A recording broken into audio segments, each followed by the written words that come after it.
Alors que personne ne s'y attendait, Trump vient jouer les troubles-fêtes en jetant son dévolu sur le gazoduc nigérien, laissant Alger mi-surprise, mi-ravi, et Rabat au bord de la crise de nerfs. Ce revirement inattendu a brutalement replacé la géopolitique énergétique au sommet des priorités, dans un moment où l'Europe titube en pleine tourmente énergétique, sans précédent depuis des décennies. Oubliez les débats de plateau télé et les éditos trop lisses. Ce sont désormais les études stratégiques venues de Washington et Bruxelles qui dictent le ton. On assiste à une redéfinition sans phare des priorités, où les beaux principes d'écologie, de développement durable et de droits humains s'effacent à vitesse grand V dès que les chaudières européennes commencent à grelotter. La réelle-politique reprend la main, avec un retour brutal au jeu des intérêts bruts et des rapports de force assumés. À peine le nom de Trump a-t-il refait surface dans le paysage politique américain que son mantra énergétique favori, le fameux « Drill baby drill », est ressorti des cartons, comme un vieux disque qu'on remet à fond dans les enceintes. L'idée est simple, presque brutale. Forer sans relâche, pomper tout ce que la Terre peut offrir en pétrole et gaz, sans trop se soucier des discours écolos ou des normes bien pensantes. Si cette ligne dure vise avant tout l'électorat américain, ses effets se répercutent bien au-delà des frontières des États-Unis. Le monde énergétique s'en trouve secoué, les équilibres redessinés, notamment en Europe, où la dépendance au gaz russe devient un fardeau stratégique. C'est dans cette configuration que le vieux rêve d'un gazoduc nigérien, traversant le Niger et l'Algérie pour rejoindre le vieux continent, connaît un second souffle. Jadis concept figé dans les tiroirs, il renaît aujourd'hui avec un timing parfait, une énergie nouvelle et un soutien géopolitique qui change tout. Un élément s'impose avec évidence dans ce dossier. L'Algérie revient, une fois de plus, occuper une place centrale dans le jeu énergétique international.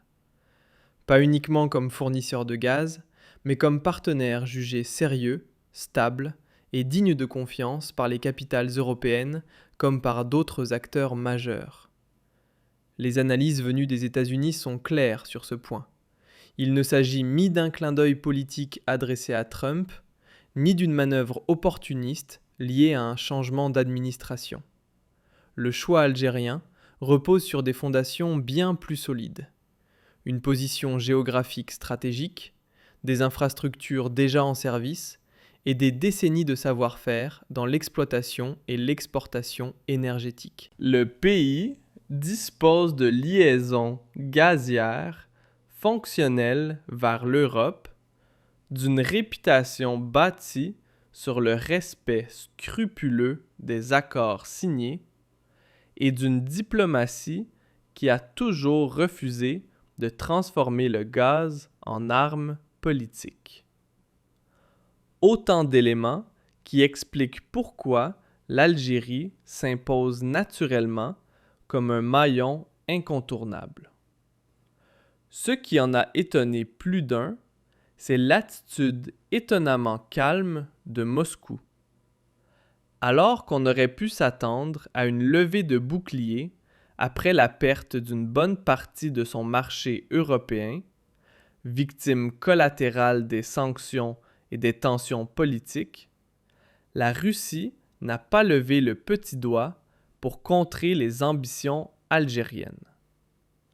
Au contraire, le Kremlin a fait savoir, avec un flegme presque diplomatique, que l'Algérie est libre comme l'air de tracer sa propre route économique. Mieux encore, les officiels russes ont salué le fait qu'un partenaire comme Alger gagne du terrain sur le marché européen, plutôt que de laisser la porte grande ouverte à des concurrents moins amicaux comme les Américains ou les géants du GNL aux tarifs stratosphériques.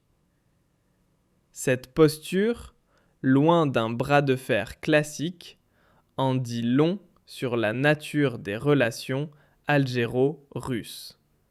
Une entente fondée sur le respect réciproque, la coopération pragmatique et l'absence de domination. Une rareté dans un monde où l'énergie devient souvent une arme à peine déguisée. Pendant que l'Algérie avançait ses pions avec calme et méthode, du côté marocain, c'était une toute autre ambiance. Panique dans les coulisses, agitation sur les plateaux télé et montée de tension dans les discours officiels. Depuis des années, le projet de gazoduc avait des allures de compétition maghrébine, chacun voulant s'imposer comme le couloir énergétique africain vers l'Europe. Rabat, de son côté, misait gros sur un tracé tentaculaire traversant plus d'une douzaine de pays avant de toucher le sol européen. Une aventure coûteuse, risquée et semée d'embûches. L'Algérie, plus pragmatique, avait opté pour la simplicité, une route courte, directe, à travers le seul Niger. Et c'est justement cette simplicité qui a fini par séduire Abuja. Le Nigeria, là des illusions diplomatiques et des promesses non tenues, a fini par faire ses comptes. Trop d'années gâchées, trop de bénéfices envolés. Résultat, un réalignement stratégique où la solution algérienne s'est imposée comme la plus sensée, économiquement, logistiquement et politiquement. Pour Rabat, c'est une véritable douche froide. Voir le Nigeria tourner le dos à son projet pharaonique pour se rapprocher d'Alger, c'est un revers difficile à digérer. D'autant plus que l'Algérie, elle, a déjà tous les atouts en main. Des pipelines fonctionnelles, des connexions directes avec l'Italie et l'Espagne, et surtout une image solide de partenaire fiable. Car si l'on doit reconnaître une chose à Alger, c'est bien sa constance. Même au plus fort de la tempête diplomatique avec Madrid, le robinet n'a jamais été fermé. Aucun contrat rompu, aucun chantage gazier. Cette rigueur a fini par convaincre les Européens que l'Algérie n'était pas simplement un fournisseur, mais un pilier stratégique dans la sécurisation de leur approvisionnement. Et ça, en pleine période de fragilité énergétique sur le vieux continent, ça n'a pas de prix. L'Europe, qui s'est un peu précipitée dans sa course aux énergies vertes, sans filet de sécurité, en paie aujourd'hui le prix fort. Manque d'options viables, dépendance accrue et retour brutal à la réalité. Et dans ce décor, Alger marque des points. Depuis que le conflit en Ukraine a éclaté, l'Europe n'a plus eu d'autre choix que de se lancer dans une véritable chasse au gaz, quitte à payer le prix fort, littéralement. Les factures se sont envolées, les importations de gaz liquéfié ont explosé, malgré des coûts astronomiques, et les économies du continent en ont pris un sérieux coup. Dans ce contexte brûlant, le bon vieux gazoduc a fait un retour en grâce. Et lorsqu'il vient d'un voisin fiable, comme l'Algérie, il devient carrément stratégique. Même Berlin, pourtant élève modèle de la transition verte, s'est vue contrainte de frapper à la porte d'Alger pour assurer son approvisionnement. Pendant ce temps, loin des caméras, l'Algérie creuse, fort, explore. Elle mise sur l'avenir avec une stratégie patiemment construite. Nouveaux gisements, puis en expansion, capacité de production dopée. Et à ceux qui jugent ce pari dépassé, les chiffres répondent sans détour. Le gaz a encore de beaux jours devant lui.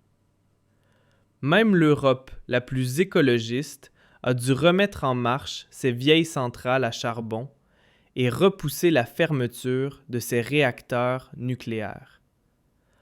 Dans ce paysage incertain, Alger avance ses cartes prudemment mais sûrement, en s'appuyant non pas sur les slogans, mais sur sa réputation de fournisseur stable et sa position clé dans le cercle très fermé des exportateurs de gaz. Que l'Europe continue d'acheter ou qu'un autre marché s'ouvre, l'Algérie est prête.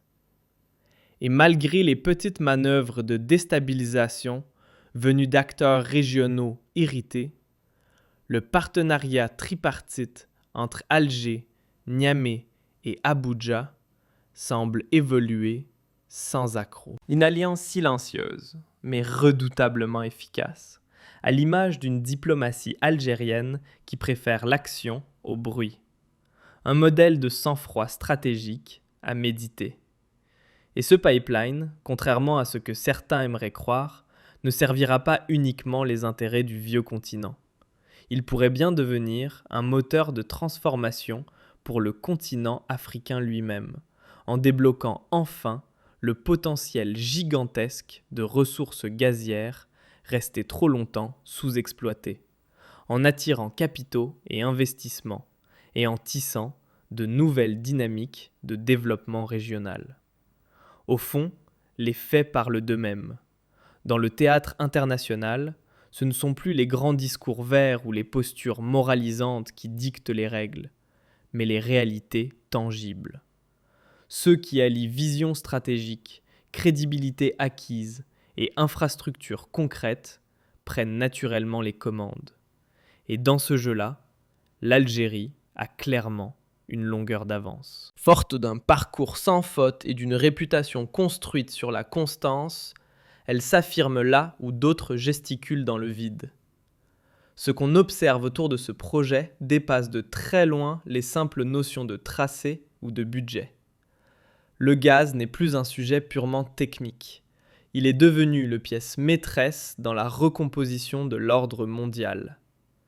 Et dans ce nouvel échiquier énergétique, le corridor Niger-Algérie-Europe est bien plus qu'un tuyau. C'est un vecteur de puissance. Ce dont il est question ici, ce n'est ni d'un coup de poker, ni d'un simple réflexe diplomatique. C'est un virage stratégique assumé, fondé sur une lecture lucide des équilibres mondiaux et sur une hiérarchisation claire des priorités. Dans cette nouvelle configuration, l'Algérie tire son épingle du jeu non pas par hasard, mais grâce à un long travail de crédibilisation. Constante dans ses choix, fidèle à ses engagements, elle a bâti une image de partenaire fiable, loin des décisions impulsives ou des paris à courte vue. Et pendant que les beaux discours sur la transition énergétique fleurissent dans les sommets internationaux, les vraies puissances, elles, reviennent à l'essentiel: sécurité énergétique et intérêt économique.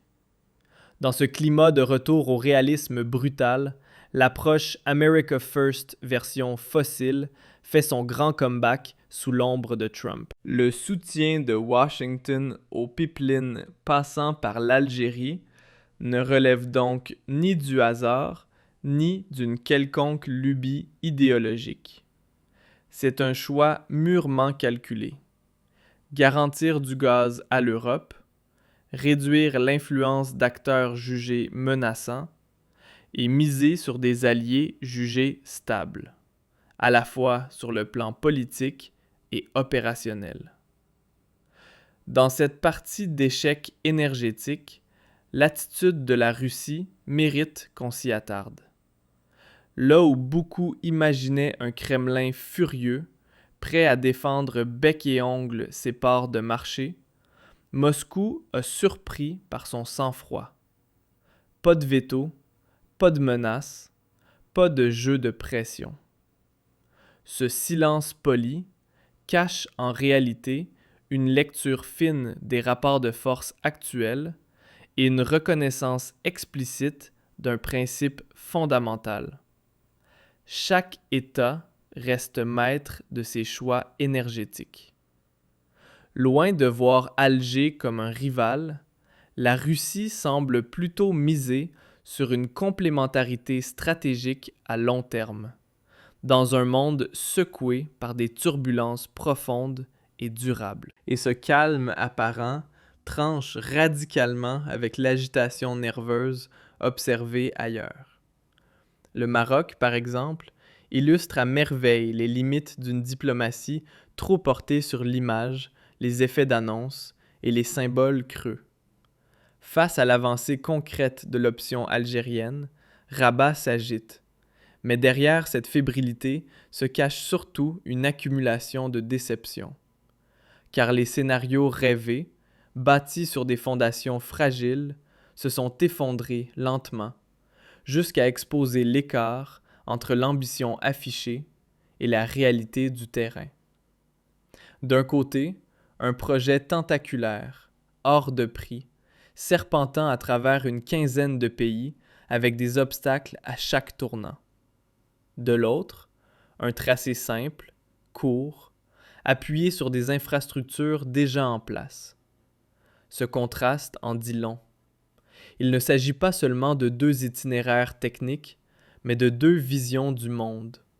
L'une fondée sur la faisabilité concrète, l'autre guidée par la symbolique politique, parfois au mépris du bon sens logistique. Pour l'Europe, ce face-à-face agit comme un miroir sans filtre, révélant ses propres incohérences.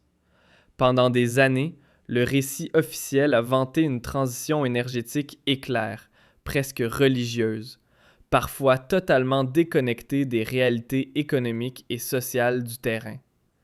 Résultat, à force de fermer les yeux sur les limites du modèle et de démanteler des sources d'énergie sans prévoir de solutions viables, le continent s'est rendu vulnérable. Une crise géopolitique, et c'est tout l'édifice qui tremble. La crise énergétique actuelle a eu le mérite de remettre les pendules à l'heure. Elle a montré que les beaux discours, aussi engageants soient-ils, ne chauffent ni les foyers ni les usines. La sécurité énergétique, elle, ne se construit pas sur des slogans ou des ambitions abstraites, mais sur des alliances solides et des pipelines bien réelles. Et dans ces paysages, le gaz, surtout lorsqu'il circule de manière stable depuis un partenaire fiable, reste une colonne vertébrale de l'économie européenne. L'Algérie, dans cette équation, ne se contente plus de livrer du gaz. Elle en devient un pilier stratégique. En renforçant ses capacités, en diversifiant ses gisements et en modernisant ses infrastructures, Alger prouve qu'elle joue sur le long terme, avec une vision claire. Ce n'est pas une réponse précipitée à une crise ponctuelle, mais une trajectoire mûrement réfléchie, en phase avec les cycles du marché mondial et les besoins énergétiques à venir. Une posture pragmatique, sans panique, qui s'inscrit dans une compréhension fine des mutations du mix énergétique, lesquelles ne se font ni en un jour, ni par magie. Souvent perçu à travers le prisme européen, le projet de gazoduc nigérien dissimule pourtant une dimension africaine bien plus vaste et trop souvent ignorée. Car ce n'est pas seulement un tuyau destiné à approvisionner le Nord, c'est aussi un trait d'union entre économies du Sud. Ce corridor énergétique ouvre la voie à une dynamique régionale capable de transformer le paysage économique de plusieurs pays traversés. Pour le Nigeria, c'est l'occasion de monétiser enfin ces vastes réserves de gaz restées en grande partie dormantes. Pour le Niger, pays enclavé, le projet signifie bien plus qu'un simple passage. Il incarne un levier d'attractivité, un vecteur d'investissement et une opportunité stratégique pour se repositionner sur l'échiquier régional. Et pour l'Algérie, ce pipeline n'est pas seulement une extension technique, c'est la consolidation d'un statut, celui de carrefour énergétique entre l'Afrique et l'Europe, et l'affirmation silencieuse d'un poids géopolitique qui ne cesse de croître. Au bout du compte, cette dynamique met en lumière une règle d'or des relations internationales modernes. La confiance ne se gagne pas à coups de slogans ou de coups d'éclat médiatiques, mais se forge au fil du temps, à travers des actes cohérents et une fiabilité constante. Qu'ils soient à Bruxelles, à Washington ou ailleurs, les grands décideurs du monde ne cherchent pas des partenaires spectaculaires, mais des alliés solides, capables de tenir la barre même dans la tempête. Et c'est précisément là que l'Algérie marque des points. Sa capacité à respecter ses engagements, y compris dans les contextes diplomatiques les plus sensibles, lui confère une vraie valeur stratégique. Loin des raccourcis faciles et des analyses superficielles, le dossier du gaz nigérien révèle une mutation profonde dans les priorités globales.